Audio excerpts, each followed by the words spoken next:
Olá a todos, como é que estamos?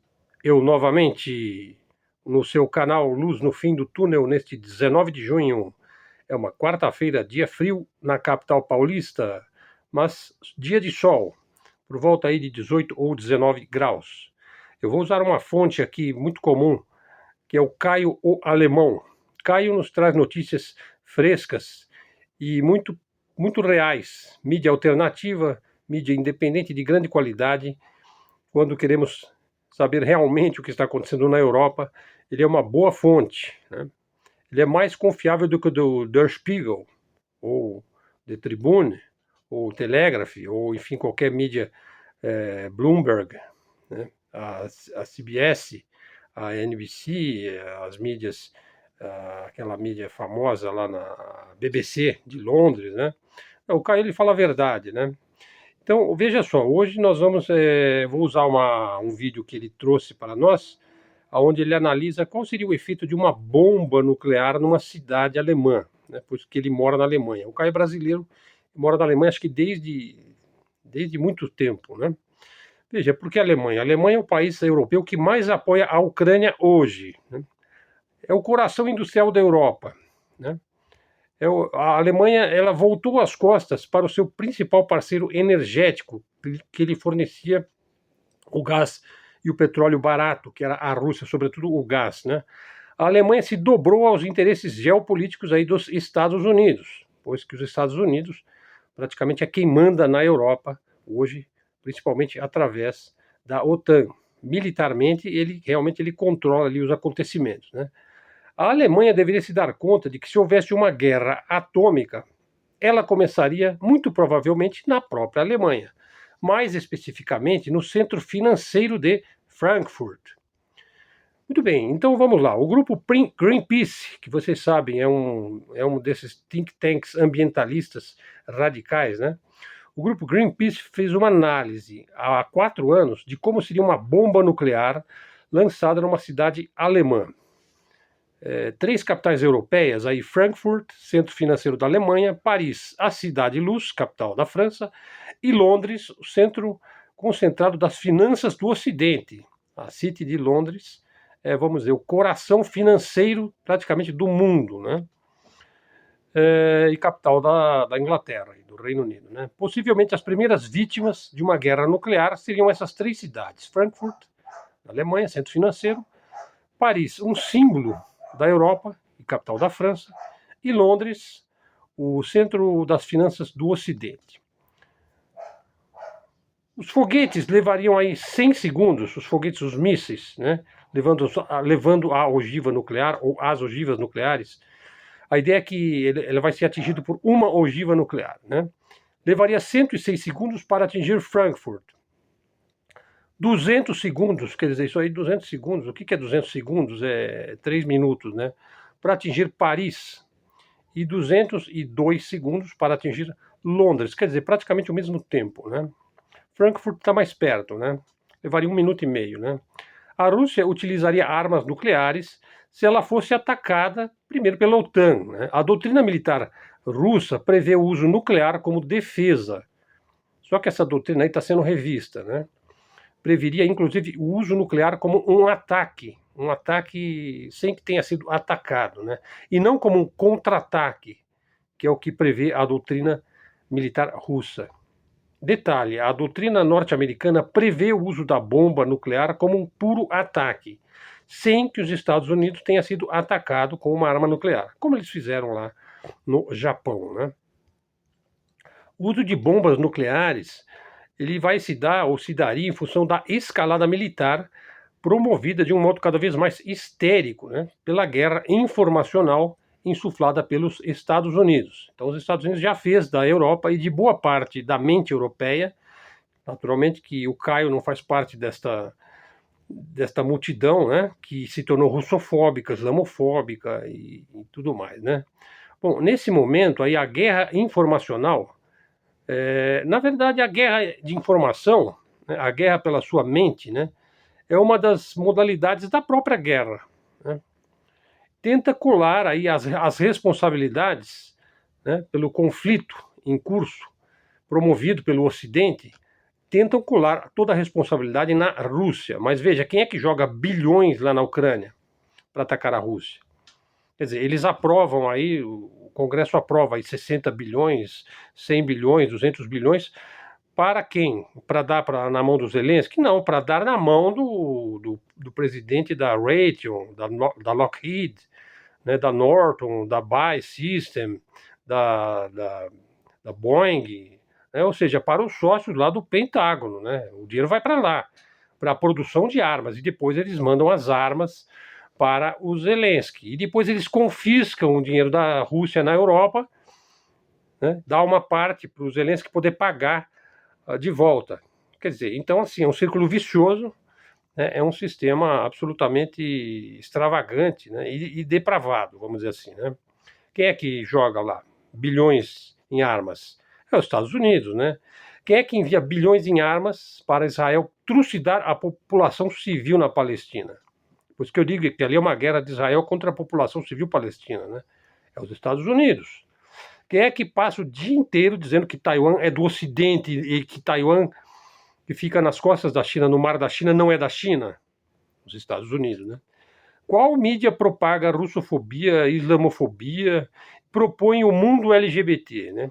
E chama o homem e a mulher comuns de deploráveis? Quem é que faz isso? Os Estados Unidos, né? Que país que usa sua moeda, o dólar, para endividar o mundo inteiro e promove guerras híbridas e subversões pelo mundo, a fim de impor o seu modo de vida, o seu way of life, né? Conforme os ditames do Tio Sam? Quem será o responsável pela eclosão da Terceira Guerra Mundial? Eu acho que é os Estados Unidos, hein? E para iniciar o conflito, usará a Europa como bucha de canhão.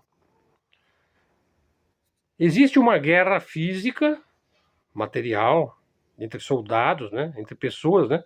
Uma guerra militar, portanto, né? Material, vamos dizer assim. Mas também existe uma guerra de informação, né? Existe uma guerra de desinformação, existe uma guerra de propaganda. A mídia ocidental, em peso, promove a russofobia paranoica e a islamofobia histérica. Isso vem, pessoal, desde a década de 90. Né?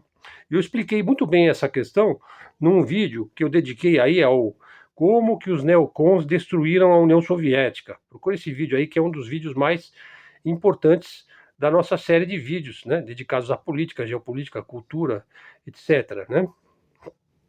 Ele também tem a segunda parte do vídeo, que é o vídeo que eu fiz no dia seguinte, que eu não vou recordar o nome agora, né? E eu explico lá, né, como é que foi feita a propaganda, né? A propaganda para destruir a própria União Soviética, né? Os Estados Unidos gastam $1 trilhão por ano em armas e defesa. Só que isso não resolve seu problema. Veja, os drones e mísseis russos e iranianos são melhores, hein? A tecnologia espacial e a inteligência artificial chinesa, presta atenção, pessoal, a tecnologia espacial hoje e a inteligência artificial chinesa está uns 10 anos à frente dos Estados Unidos. Veja, você não vai ler essa informação na grande mídia, hein? É informação sensível, que causa medo, inclusive. Nunca sairia uma informação dessa, eu dizer, olha, a China está 10 anos à frente na tecnologia de IA e também na tecnologia espacial. Você nunca vai ler isso na mídia desinformativa e na mídia mainstream, que a China está à frente dos Estados Unidos em IA. Isso é tremendamente relevante num cenário de guerra mundial. Dominar o espaço. Você trava o GPS, você trava os radares, as ondas eletromagnéticas, o rádio, a TV, as ondas curtas, as ondas médias, FM, internet, tudo. Você trava tudo se você tiver a tecnologia especial superior à do seu oponente. A internet é mais difícil, pois ela é toda baseada em cabos submarinos, né? Uns 95% da internet é cabo submarino, lá no fundo do oceano. Nenhum tubarão consegue morder o cabo, né? Super resistente, mas nunca se sabe, né? Vocês viram como que a CIA destruiu facilmente o Nord Stream, o gasoduto, né? Para impedir a Alemanha de ter o gás barato. Vamos voltar ao assunto principal. Vejam, o Zelensky é um personagem com um papel relevante na propagação da propaganda ocidental. Ele cumpre o seu papel de comediante, cuja função é negar a realidade, né? Vender a ideia de que a Ucrânia está vencendo e fustigar a Rússia para desgastar a Rússia e para que ela cometa um erro. Veja, eles apostam aí que eles têm que ficar sangrando a Rússia. gota a gota, constantemente, para que ela se desgaste. Então vocês veem, por exemplo, ontem o Vladimir estava lá na Coreia do Norte, conversando com o Kim, né? Kim, que é um indivíduo que investe muito em mísseis, né? E também em munições, né? Bom, e o erro virá? Será que a Rússia vai cometer um erro nesse processo de sangramento? Veja, o erro virá. Muito provavelmente virá, mas ele virá da Europa. Ou talvez até do próprio Estados Unidos. Opinião minha, né? Não estou dizendo que o russo é infalível, não, eles cometem muitos erros também, mas eu não acho que eles vão cometer um erro num momento de tamanha relevância, né? Eu acho que, assim, se eles errarem, é aquela coisa, a última batalha nunca chega, né? Talvez cometam um erro aí de... Acho que é a Europa. A Europa vai cometer um erro. O erro sempre vem do Ocidente, sempre vem. Veja, Napoleão, Hitler, guerras mundiais, guerra da Coreia, guerra do Vietnã, guerra do Iraque, Afeganistão, Síria, Iugoslávia. Todas guerras promovidas por belicosos europeus e principalmente americanos, né, norte-americanos, estadunidenses. Ou, como o pessoal não gosta de que eu diga, os Yankees estadunidenses, né? Veja, as duas bombas lançadas aí no final da Segunda Guerra Mundial em Hiroshima, no dia 6 de agosto de 1945, e Nagasaki, 9 de agosto de 1945, no Japão. Agora são defendidas, né? As bombas atômicas que ele jogou no Japão são defendidas até pelos japoneses, né? Mas principalmente pelos militares americanos, lá do Pentágono, né? O que é uma prova cabal de sua soberba, de sua sanha de destruição, né? Da sua visão de si mesmo como os doadores da vida e da morte, né? Eles são os juízes da condição humana. Eu diria que o ocidental coletivo aí, o indivíduo que promove agora a androgenia militarizada, militante, né, o Stoltenberg falou a respeito de como é importante o movimento LGBT no Ocidente, que nós temos que defender militarmente esse movimento. Veja, eles são usurpadores da verdadeira lei, da verdadeira justiça, né, da verdadeira bondade e da verdadeira civilidade. Então, se a questão é defender de um lado o LGBT contra a defesa que a Rússia faz do homem e da mulher biológicos, volto a falar sobre o vídeo de ontem, que eu falei sobre esse tema, do homem e da mulher biológicos, então nós estamos travando uma guerra justa, né? Bom, vamos continuar. Como seria um ataque nuclear tático em Frankfurt? Então entramos aqui na parte principal do vídeo. Veja, não estou falando de um ataque nuclear estratégico, que são as bombas mais poderosas. Eu estou falando de um ataque nuclear tático, que são as bombas atômicas mais simples do ponto de vista da capacidade de destruição. Uma bomba dessa em Frankfurt, uma bomba dessa, seria o fim da Alemanha inteira, seria o fim financeiro da Alemanha. Veja. O euro entraria em colapso. Os bancos principais de Frankfurt seriam destruídos. Uma catástrofe humana, né, traria aí perdas irreparáveis. Veja, uma bomba nuclear tática localizada não é uma bomba estratégica, é uma bomba tática. Ela é localizada, ela é específica, ela é pontual, né? Ela é lançada para destruir uma área determinada, né, num grande centro aí. Não existe nenhuma estratégia de sobrevivência possível contra um possível ataque nuclear. Veja, não é possível reduzir os danos uma vez que a bomba atingir o alvo. Quer dizer, depois que ela explodiu, não há mais nada o que fazer, né? Mas vamos ver o que diz o estudo do Greenpeace aí. Qual é a chance de sobreviver a um ataque nuclear? Veja, na análise do Greenpeace, duas potências mundiais, os Estados Unidos e a Rússia, possuem armas nucleares com ogivas mais poderosas. Lançada sobre Frankfurt, o centro financeiro da Alemanha se tornaria uma bola de fogo. Vaporizaria tudo num raio de 1 quilômetro, imediatamente, né?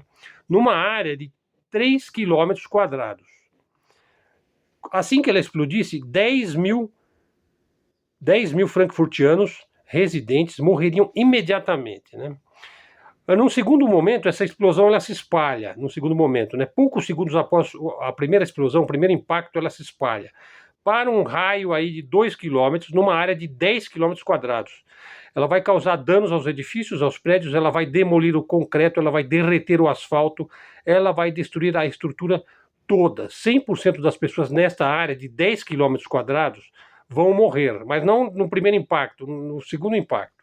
Né, em torno de 30 mil pessoas. Então ela já vai causar, em alguns segundos, né, ela já vai ter eliminado 30 mil pessoas e vai ter destruído tudo num espaço de 10 quilômetros quadrados.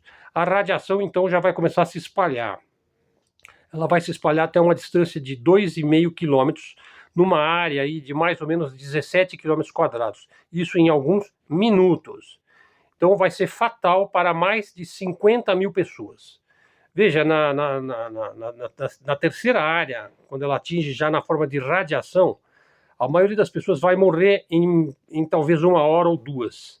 Mas uma parte dessas pessoas que já estão aí dentro da área de 17 quilômetros quadrados, não no cerne, não no ponto da explosão, nem no entorno, mas já numa área expandida, essas pessoas vão ficar lesadas, né? Elas não vão morrer, uma parte não vai morrer, devido à pressão e à onda de calor, que a radiação ela vai causar o cancro celular, né? Grave, gravíssimo. Danos genéticos vão começar a ocorrer em diferentes graus de intensidade na área que vai de 4 quilômetros quadrados e até ocorreriam até mais ou menos uma área aí de 45 quilômetros quadrados. Veja, numa área de 45 quilômetros quadrados, umas 150 mil pessoas dessa área, que é a área urbana, seriam afetadas.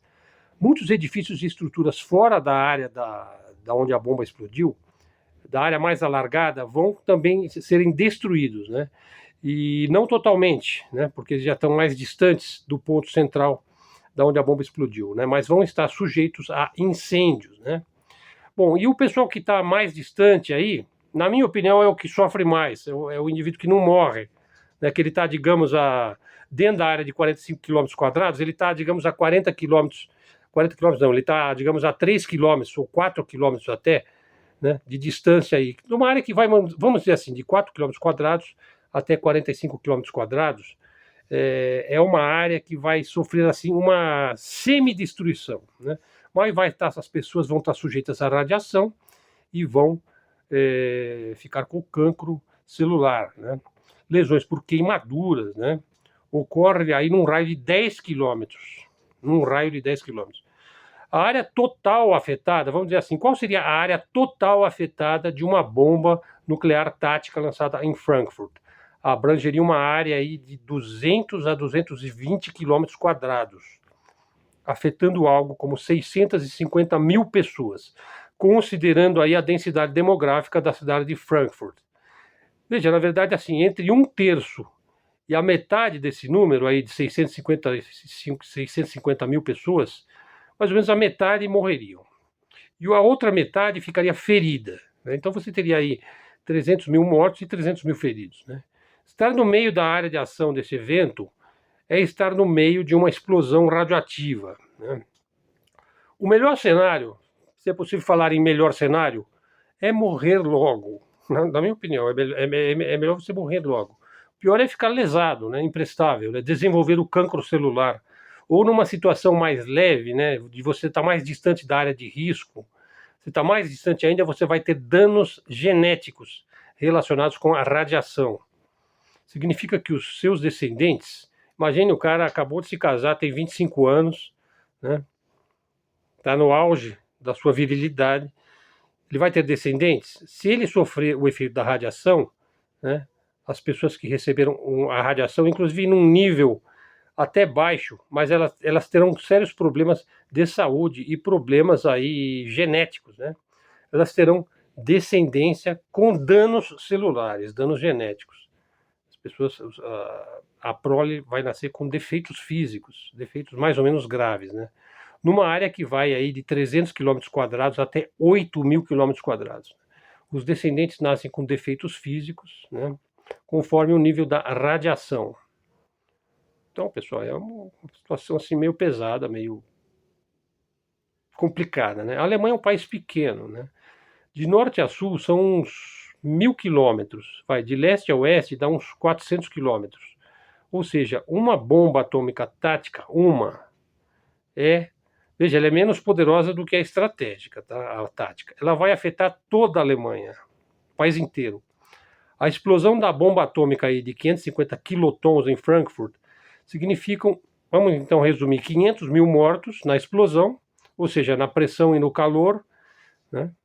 Mas a posteriori, assim, com o passar das horas e dos dias, morrerão mais 165 mil pessoas nos próximos dias pelo cancro, né? E mais umas 600 mil pessoas morrerão nas próximas semanas. Isso para falar de Frankfurt, o centro financeiro da Alemanha. Então, assim, esse estudo do Greenpeace aí, ele está aí para quem quiser ler. Foi publicado há 4 anos atrás. O Caio trouxe sua baila. E o Caio alemão, ele está preocupado porque ele mora na Alemanha e eles estão escalando lá a guerra e aplicando a russofobia na mente, né, do europeu com muita força, né, com muita capacidade de propagar a propaganda, né? Que é o que eles fazem sempre quando eles querem fazer uma guerra, né? Eles te convencem que a guerra é a melhor coisa que existe no universo, né? Que você vai vencer e que você vai ficar rico, você vai ficar feliz, você vai ganhar, enfim. É uma mentira absoluta, né? Pessoal, por que eu falei aí do Stoltenberg da OTAN? Veja, ele disse que o Ocidente se define pelo movimento LGBT. É uma coisa estranha, né? E agora o Ocidente coletivo, aí na figura de vários líderes, estão defendendo a androginia, né? A androgenia, que é o andrógeno. Procure aí o que é o ser andrógeno, né? Veja, ele não é nem homem nem mulher, ele é andrógeno, ele é LGBT. Eles estão promovendo isso daí como o futuro, quer dizer, é o velho transhumanismo, né? O homem biônico aí. Então, o Ocidente ele vai se definir pelo movimento LGBT, somente o Ocidente democrático, né, é civilizado. Quer dizer, isso aí é a civilização ocidental, ela vai se definir pelo movimento LGBT, é isso, Stoltenberg? Explica aí para nós. E a sigla LGBTQIA+, veja, na verdade é um resumo da sigla completa, que é LGBTQICAAPF2K+, quer dizer, que são lésbicas, gays, bissexuais, transgêneros, queers, questionando intersexuais, curiosos, assexuais, aliados, pansexuais, polissexuais, familiares, dois espíritos e kink. Bom, eu prefiro o sistema russo, homem e mulher, né? Eu vou continuar preferindo, né? Então que me perdoem aí os que são ocidentófilos, né? Os que são tietes aí da Ticone, a dona Madonna aí que fez o show na praia de Copacabana, né? Tudo bem, o cara gosta da Madonna, é problema dele, né? Mas eu digo o seguinte, vale a pena uma guerra total contra essa bagaça transhumana e chipada aí? É uma pergunta, hein? Eu não estou afirmando se vale a pena uma guerra. Eu acho que uma guerra atômica não vale a pena para ninguém, né? Mas assim, vocês já estão vendo para que lado que está indo o Ocidente e por que a Rússia ela se notabiliza hoje por uma defesa aí da família nuclear, do homem e da mulher, do cristianismo, que a Rússia é um país que se define como um país cristão, inclusive ortodoxo, né? Que vamos dizer, o que mais preserva, vamos dizer, as características originais do cristianismo. Se você já assistiu uma missa ortodoxa, por exemplo, como eu já tive oportunidade de assistir, inclusive eu assisti uma missa ortodoxa numa igreja ucraniana, isso há uns 10 anos atrás, quando não havia nenhuma, ainda, né? Não tinha começado lá o Maidan. Isso foi antes do Maidan, acho que foi 2012 ou 2013. Realmente é uma coisa impressionante, né? Uma missa ortodoxa. Você tem a impressão que você está numa primitiva catacumba cristã, né? Convivendo com cristãos aí da origem, da gema, os primitivos lá, né? Talvez sejam os essênios, né? Bom, enfim, isso é uma outra história, né? O fato é que nós estamos aí diante de uma situação gravíssima. Na verdade, eu acho que em algum momento alguém vai ceder, mas enquanto não cede, nós temos que estar preparados aí para esses acontecimentos. O que eu acho é que se tiver uma guerra nuclear, né, os primeiros que podem dançar é justamente cidades europeias importantes, né? Eu acho até que Frankfurt e a City de Londres são mais importantes, né? Para mim, eu acho que destruir Paris me parece uma coisa meio bestial, né? Sabe, a gente tem assim uma certa um sentimentalismo com Paris, né? A Cidade de Luz, a Torre Eiffel, né? Mas na verdade assim o Adolf Hitler, quando ele invadiu Paris lá com os exércitos nazistas, ele adorava Paris, né? Ele poupou Paris, né? Mas enfim, há de se perguntar, né? Numa guerra nuclear há alguém que vai ser poupado? Bom, é uma pergunta, né? Então deixa a sua opinião aí nos comentários. E o vídeo vai ficar por aqui. Eu agradeço aí a atenção de todos. O canal está crescendo muito naturalmente, sem nenhum tipo de sensacionalismo. Veja, eu falar sobre qual seria o efeito de uma bomba nuclear numa cidade europeia, isso não é sensacionalismo. Isso é encarar a realidade, como ela é. Né? Existem muitos estudos a esse respeito, com muito mais detalhes, com muito mais profundidade, né? Mas a grosso modo, resumindo, veja, se uma ogiva nuclear atinge um ponto nevrálgico numa grande cidade europeia, ela vai explodir e a radiação vai começar a se espalhar no entorno. Por muitos quilômetros vai se irradiar, causando um estrago monumental num país inteiro, né? Um país do tamanho da Alemanha. Acredito que a Alemanha não é maior do que Minas Gerais, né? Talvez alguém possa me esclarecer aí no nosso vídeo. Pessoal, então assim, vamos ficando por aqui.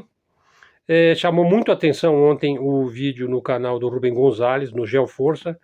As análises foram brilhantes, simplesmente. Eu só posso elogiar a análise feita ali pelo Carlos Velasco e pelo Rafael Machado. Vocês estão acompanhando a contenda aí que houve lá no X, no Twitter, né? Onde de repente, do nada, né, um indivíduo que a gente inclusive segue, né, e gosta e lê, mas de repente ele faz uma defesa assim incondicional aí do Ocidente coletivo, né? Fica mais parecendo com o Rodrigo Constantino, né? De repente ele que é nacionalista, que gosta de Getúlio Vargas, que faz a defesa aí do desenvolvimento, né, da soberania, do nacionalismo, de repente se ele começa a defender muito o Ocidente coletivo aí, e começa a ficar assim meio agressivo ali com os BRICS, com o Sul Global, com os emergentes, com a Organização de Cooperação de Xangai, enfim, com o mundo novo que está surgindo aí, fica complicado, né?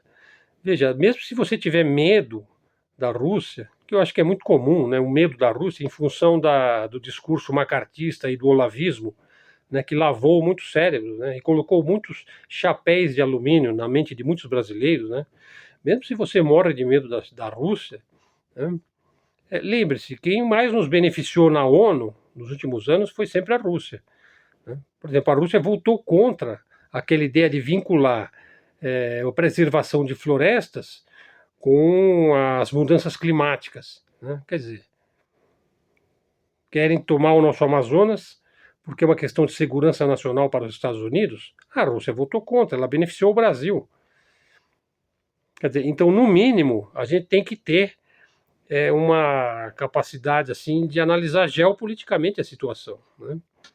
Não é o caso de já começar a estudar russo, até eu comecei a estudar mandarim, né?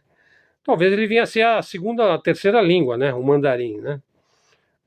Bom, pessoal, é isso. Vamos entrar mais detalhadamente. Eu ainda vou fazer vídeos sobre a cultura russa, a cultura chinesa, a cultura do Oriente, que é um assunto que sempre me interessou, tá? E também sobre a cultura do Ocidente, evidentemente. A cultura europeia, a cultura americana e principalmente a do Brasil, né? A cultura local, regional e nacional. Bom, vamos em frente. Obrigado a todos. Canal aqui de livre expressão, né, de livre comunicação, mídia alternativa, mídia independente. Eu fiz um procedimento ontem no meu olho esquerdo aqui, então na verdade eu estou enxergando nítido aqui e aqui está embaçado, né?